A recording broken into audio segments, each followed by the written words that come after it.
It is Scott the Steehnroller Steen with winnersandwhiners.com. It is Thursday, the 2nd of June. This is your play of the day. Before we get doing that, I want to remind everybody real quick, if you would be kind enough to smash the like button, hit that thumb. Thank you very much. Appreciate the effort. And of course, check out both of our YouTube channels, the Winners and Whiners YouTube channel and the Max Wagers Network YouTube channel as well. Great content on both those places. So yeah, you should definitely get subscribed to both. And of course, check out all the great offerings on the Max Wagers Network, including a couple shows that I do with my pals. 2 o'clock, do just parlays with Chris King. And then we all try to head back to the window with Scott and Scott at 3 p.m. A lot of fun. We do it live, talk to you guys in real time, and yeah, lay out some of our picks, take any questions you guys might have about the games of the day. And of course, we want to know what you're playing. We got some great handicappers out there watching the vids every single day. Love it when you put those plays in the comment section. You get them right, make a profit. We'll give you the shout out. Get enough of them right, and you could be the capper of the day. So, without further ado, check in on yesterday's action. We did have the New York Yankees run line, and that game was canceled. No good. No good. Weathered out. And I can tell you, everybody, just about everybody that hit a parlay today also had the Yankees as one of their legs. So some nice paydays, could have been outstanding paydays if only the Yankees would have played and Cortez would have done what we anticipated. But you know what? You play the games you got. We split the premium side, had the under 7.5 Houston and Oakland. That was no bueno. Had Pittsburgh Dodgers as the Pittsburgh Pirates erupt once again, sweep the Dodgers, and that game goes over the 9. On the farm play, Seattle Mariners. Oh, for God's sakes. This team is the most frustrating team in baseball, I swear to God. We have a team total over 4.5. Nope, they did not get there. So 1-2 on the day. And on with today's action, we go taking a look in the NBA. Seems like it's been about 2.5 weeks since we've had an NBA game. But this one is finally going to get rolling game one, and they're in Golden State between the Boston Celtics and the Golden State Warriors. We are going to ride the favorites in this one. Golden State Warriors -3.5. Yes, the public is all over this play. 77% of the bets, 83% of the money. And I got to admit, I do like fading the public in most spots. Every once in a while, you can't tap the glass because the public gets one right. I think that's the case here. Boston, yes, sir. They have been fantastic on the road in the playoffs, 7-2 straight up, 8-1 against the number. But Golden State, they have been every bit as good at home, 6-0 straight up, 5-1 against the number. Their average margin of victory has been 15.2 points per game, and 5 of those 6 games have been decided by 9 or more points. The only exception was a 3-point victory over Memphis. Both of these teams play great defense, but the Warriors' offense is a little more versatile. They can win in more than one way, and they just have fantastic ball movement. We talked about that before. No team moves without the ball better than the Golden State Warriors. And the Celtics, they may not be ready for that. And here's why.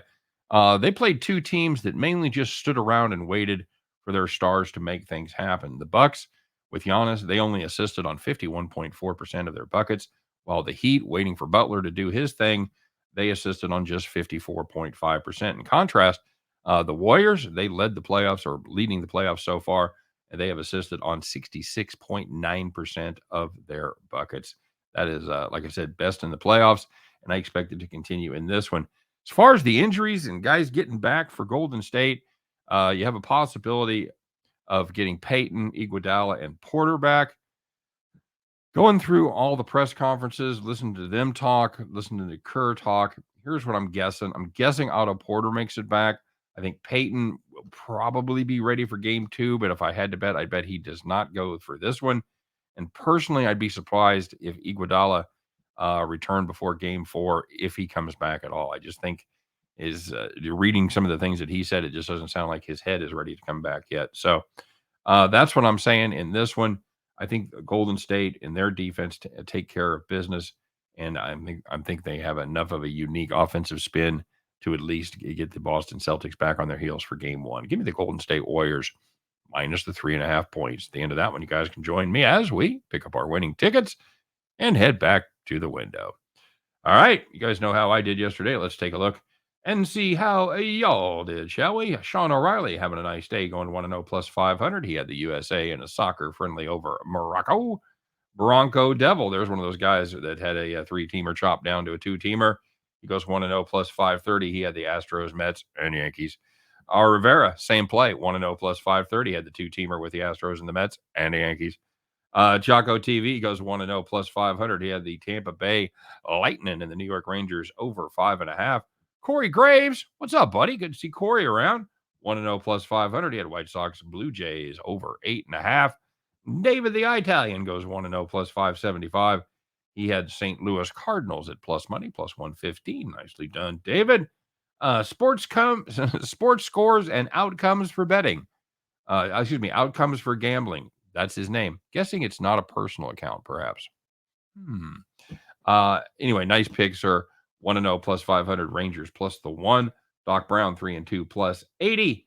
Hammer and Hank goes 1-0 plus 5. Hundo, he had Minnesota and Detroit under 7. I told you, beware Tariq Skubal. He's figured it out. Max Garcia, a very nice day. Again, the day that would have won in many times. 1-0 plus 12.15. He had a two-teamer, Orioles money line, and the Red Sox on the money line, paid plus 243. Ninja goes 1-0 plus 600. He said Rangers money line. I'm going to give him the benefit of the doubt. I'm going to give him the New York Rangers plus 120. But your capper of the day, familiar spot for this young fella, as he also had a three-team parlay that was knocked down to a two-teamer, but he took him for a little plus money there on the Tigers. It's Brian Gillihan, everybody. 1-0 plus 1379. He had the Mets run line minus the 1.5 at minus 120. And he had the Tigers money line at plus 105. Put those together, that's plus 275. And you times it times 5, and that's 1379. That's Brian Gillihan, everybody.